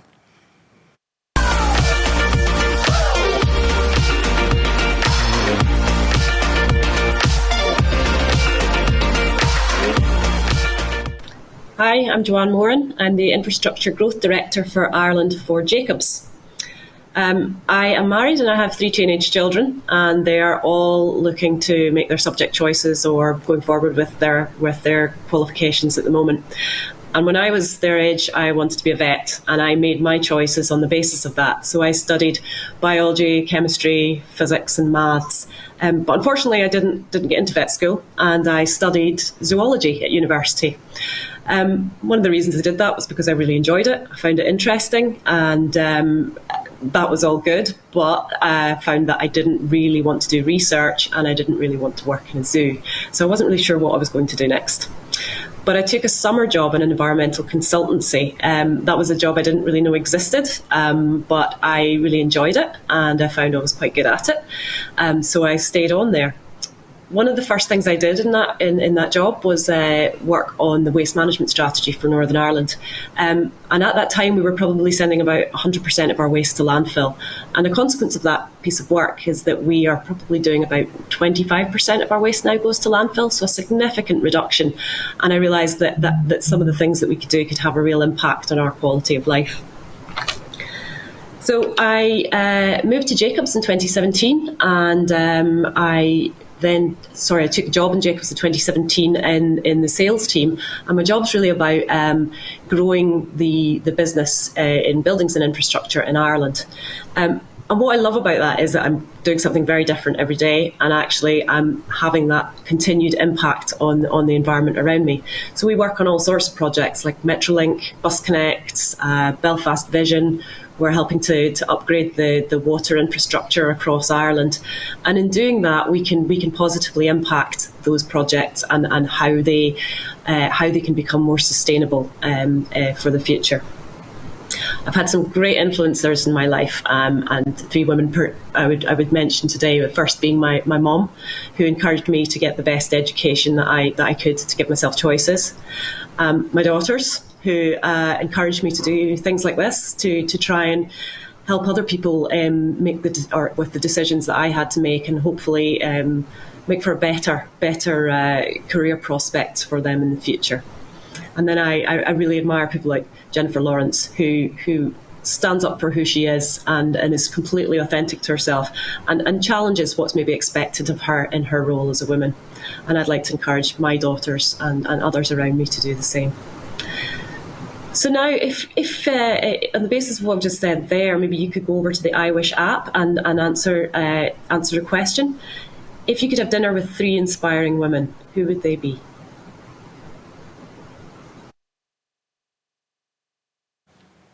Thanks, Joanne. After today, I definitely know who I want to have dinner with anyway. Right, let's head over to the social media hub for the final time today, ladies. Yeah, so let's take a look at some of your fantastic comments here on our wall. So we can see here at the top, it is hashtag 22. All the talks have been brilliant to listen to, and keep up the great work, hashtag IWish22.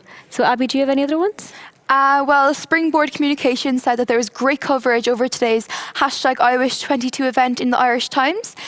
So that's great. So let's clear out what we have left. Aren't you surprised there's something left, Nisha? I'm absolutely shocked because I couldn't believe that we actually have something left. Yeah. So the Colgate goodie bag is winging its way to Aoife O'Sullivan from Berra Community School. Yeah, so congrats, Aoife. And Joanne Moran from Jacobs asked the following question. If you could have dinner with three inspiring women, who would they be? Some of you said Mary Robinson, great choice. Lots of you said our co-founders Gillian Keating and Caroline O'Driscoll, which is absolutely amazing because they're both so inspirational. And this is a funny one. Many of you said that you would like to have dinner with our very own Sinead Kennedy. Do you know what? I thought that was a compliment until you said this is a funny one. Thanks. Sorry, Sinead. Abby, do you have anything else tonight? So guess what? We actually have one more winner. So the survey winner of the AWS voucher is Justina Was from St. Mary's Secondary School in Nina, sorry about that. Congratulations. Girls, you have been absolutely brilliant. Have you given away everything now? That's it? Oh, yeah. Gone. Nothing else. You're not going to surprise You're right us about with that. another gift. Oh, good. I'm glad I'm right about something. Thank you for clarifying. Thank you so much to Nisha and Abby. Can we just take a moment, everybody, and actually make loads of noise in this building for these two brilliant girls who've been just absolutely brilliant. Whatever about STEM, and I know this is all about STEM, don't kill me, ladies, right? I'm out of a presenting job. Fact. So thank you so much. You've been amazing, and I'm sure everybody tuning in today will agree. You've just been so good. Absolute pros. Much appreciated. Now, we'll move on. Earlier on in the session, the president of Stripe, John Collison, talked about working with iWish to develop an all-new iWish Stripe entrepreneurship programme. You check out the iWish website for details to register your interest on that. But our next speaker needs no introduction at all. iWish co-founder Caroline O'Driscoll. I love this woman. Have a look.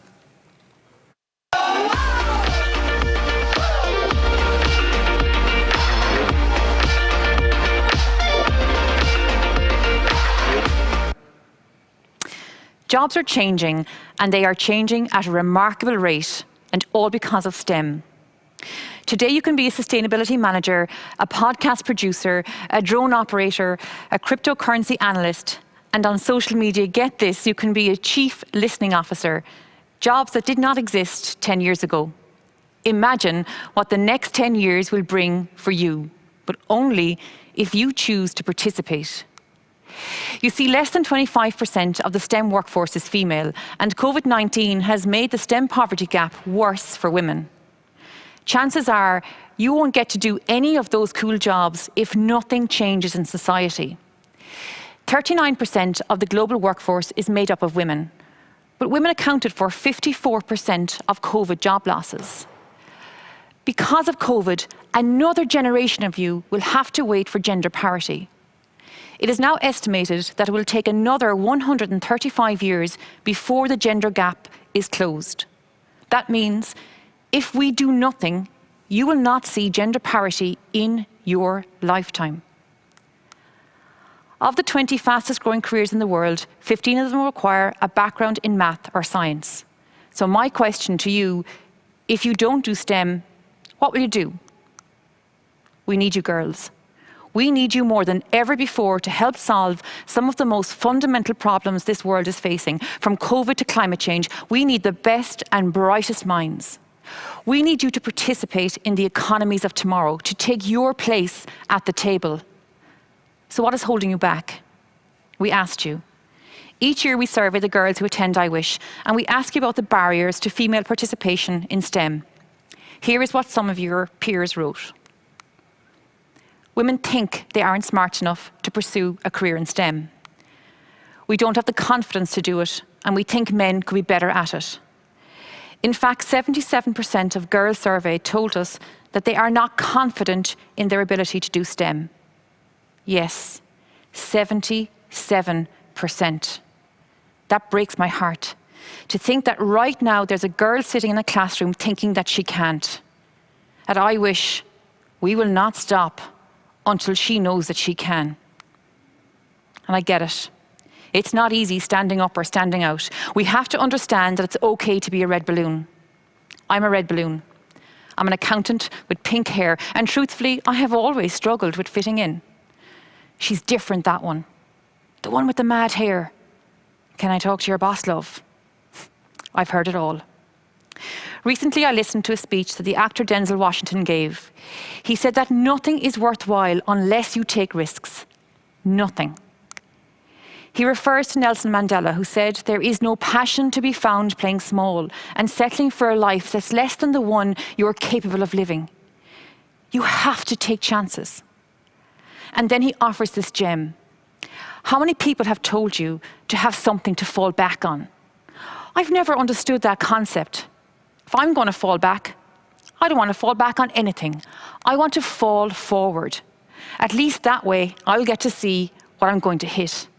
Take risks. Fall forward. Sometimes that is not easy.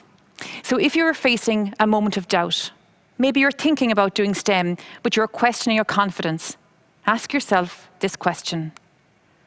What would you do if you weren't afraid? It's a great question. Sometimes in life, you just have to be brave and take a leap of faith. Fall forward. You also told us about the importance of role models. 84% of our survey respondents identified the lack of female role models as a barrier to pursuing careers in STEM. That's why we bring IWish to you, to showcase amazing women in STEM. One of our speakers here today, Mary Robinson, was a huge inspiration to me growing up. The first female president in Ireland, she truly rocked the system. But not all superheroes wear capes. They are all around us. Here are some of mine. That's me with my mum and some pretty dodgy curtains on my first birthday, and me with my dad on my communion day. I haven't worn a hairband ever since. I am from a working class background. I was the first in every generation of my family to go to university, which was a huge deal at the time. Some people might think I came from nothing, but I think I came from everything. My parents believed I could do anything, and so I did. And here is my present, my daughter Darcy, wearing her NASA sweatshirt that she bought just a month ago. But here's the thing, she nearly didn't buy it because it was in the boy section in the shop. These stereotypes are all around us, and she hesitated for just a moment. I don't think I have ever been as proud as when she marched up to the till and bought it anyway. I am the co-founder of IWish. I'm a partner in Deloitte. I am someone's daughter, someone's mum, someone's sister, someone's friend. I grew up in an orange and blue bricked bungalow in Ovens, County Cork. It had one bathroom and I shared a room with my two sisters. I am the sum of all those parts. All of it. Channel your history. It is part of who you are. Fall forward. So don't live down to expectation. Don't be a stereotype. Go out there and do something remarkable. Go live your brightest life. I Wish is about 3 things: choices, chances, and changes. Today you have heard from women who have chosen STEM. There are chances and opportunities if you choose to take them. And I Wish is a catalyst for change, ensuring that no girl gets left behind. So here is my challenge to you. Be your own superhero. Write your own story. Take risks. Fall forward. You can be anything you want to be. Believe it and own it, girl. If not you, then who? If not now, when? When indeed. Now, some really inspirational messages there from Caroline as ever.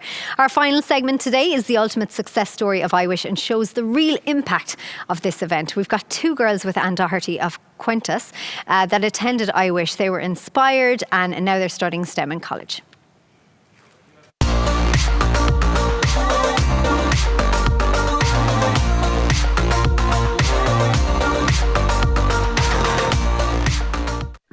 Hi, my name is Anna Doherty from Quintus Wealth Management. It's very important to us at Quintus Wealth Management to support the I Wish initiative to empower you, the next generation, to be the change makers of the future. I'm delighted to be here today to introduce you to 2 girls who, like you, went to I Wish, were inspired and went on to study STEM at college. Take a look at Olivia and Kate. Their story is the real success behind I Wish. Olivia and Kate are 2 young girls blazing their own trail through STEM, becoming the leaders of tomorrow. This too could be you. Hi, I'm Olivia. I'm from Donabate in North County Dublin, which was where I went to my local community college for my full 6 years of secondary school. It was there that I went to I Wish when I was in TY. One of the science teachers decided to take all the girls in the year before we chose our Leaving Cert subjects. And it was a result of that I chose 2 science subjects for my Leaving Cert and had all science courses on my CAO. But I didn't really decide actually what I wanted to do until 6th year.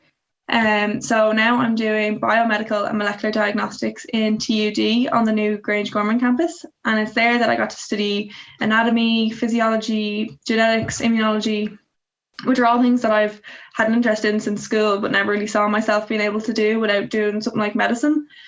So I'm in 3rd year now, and it hasn't been a normal college experience due to the pandemic. But the college really made an effort with our practical lab experience, which has really stood to me because I've just started working in a research lab. So a message I'd really like to get across to girls tuning in today is that if the maths and the technology and engineering side of STEM doesn't appeal to you, that the science part of STEM is still an option, that the human body and disease and health are really interesting, and those industries will always benefit from the participation of girls like myself and like you. Hi, I'm Kate, a 21-year-old student from Donabate in Dublin. I went to a mixed school here in Donabate called Donabate Community College. I got the opportunity to go to the I Wish conference when I was in TUI, which I thought was great for a day off school, but it actually gave me a really good insight into the opportunities for girls in a STEM career and really influenced me to pick 2 science subjects for my Leaving Cert, biology and chemistry. I'm now in my 3rd year studying biomedical and molecular diagnostics in TU Dublin, and I love it. My course is heavily lab-based, which I love, especially in our new campus, which has state-of-the-art labs and equipment. My college experience has been a strange one, with COVID hitting midway through my 2nd semester of 1st year. So this year has been my first full year on campus. Despite that, I've still made the most of my college experience, and I've made some great friends along the way. For me, I never really saw myself doing anything other than a science degree at 3rd level, so choosing my course was a pretty easy decision. Plus, it's mostly girls, which is pretty cool. All the way through school, I loved science. It was probably one of my best subjects, and biology was definitely my favourite subject at Leaving Cert. I always knew I wanted to do something biology-based in college, and I also had an interest in medicine, but I definitely wasn't getting the points for that, which is why I picked my course. It was all about the science behind the tools and therapies used every day in clinical practice. Being very sporty, I also considered sports science, but ultimately decided it wasn't for me. The message I'd love to give the girls is that don't let anyone tell you you can't do something because you're a girl. STEM is such a fast-paced, growing industry with so many new and unique fields that can really benefit by having young, ambitious girls like you and I as a part of them. I wish really inspired me when I was your age, and I really hope you get the same experience as I did. Thank you so much for that, girls. It's so nice to see everything come full circle like that, I have to say. Now, I can't believe it. We've reached the end of the session already. I hope you enjoyed it as much as I have, and I hope you've learned more about the power of STEM. Now, if you haven't had the chance to complete the iWish survey, I would encourage you to do so. I know the session's over, but you can still go online, complete it. It'll only take a few minutes, and that means you can still win prizes. So please welcome now to the stage iWish co-founders Gillian and Caroline. Okay, Gillian, you're a lawyer, right? That's not in the world of STEM. If you were working in the world of STEM, what job do you think you'd choose? When you hear all these options, like what calls you? So first of all, it's kind of funny because actually so much of what I do is facilitated by technology now. So sometimes I do feel like I have a career in STEM. But leaving that aside, I've always been really impressed by the breadth of roles in engineering. And I think if I was to find my dream job in STEM, it probably would be working with a company like Arup, because you have all of these opportunities to work on real commercial projects, but also projects where you're helping people in remote communities to kind of build better lives for themselves. And we always see that variety coming across from the speakers from Arup. So I think I'd be filling out an application for them. Immediately. Yeah. It's a good ad for them now. They'd be delighted. Yeah, I was listening to one of the girls in the earlier sessions talking about the humanitarian engineering, building the bridge, literally building bridges. Yeah. And it's fabulous. Like, I think I think that'll work for you, you know. Listen, you're not busy enough. No, like with this and your actual job and your life, you might as well just do that as well, no? Yeah. Yeah, lads, she nearly would. That's the thing. Caroline, what's next for iWish? Because it's phenomenal as it is, but you guys just keep growing and growing and growing. Yeah, I think that's the power of it. Well, first of all, we need to sleep. It has been an absolutely crazy day, but it's been fantastic. It's been fantastic to see the international reach this year, and particularly this session reaching out as far as San Francisco, Australia, India. We're looking at some of the numbers coming in earlier. It's absolutely incredible to see that something that started in Ireland has grown.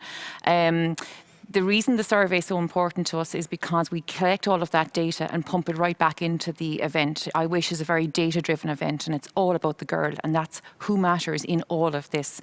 So we get that feedback, and we look at then how do we grow it kind of next year, or what do we do different. For us, I think it's about that international outreach. I loved the twinning sessions today. They were fantastic to see Irish schools twinned with US schools, and I think that can grow into the future. So look, it's really exciting. We've a lot done. We have more to do, but it's exciting and it's empowering, and I'm looking forward to the year ahead. I'm looking forward to see what else you can possibly do with this, guys. It's just phenomenal, and fair play to you both. You should be so proud of what you've built, and thanks so much for another gorgeous year with iWish. Finally, girls, don't forget to visit the iWish website. There's so much information there about the speakers. A quick reminder that if you missed any sessions, which you did, you weren't here all day long, they will be sent out to your schools next week or the week after, okay? Now, please register your interest as well for the iWish Stripe internship programme, because that's a massive opportunity, as well as the Deloitte TY internship programme. All done through the iWish app. So now that's a wrap. Hope you enjoyed it. And remember, there is a world of opportunity out there for you. I'm sure you've noticed and learned that today, if nothing else. Make the change, or make it happen and be the change. Lads, fell at the final hurdle. Good luck. Take care.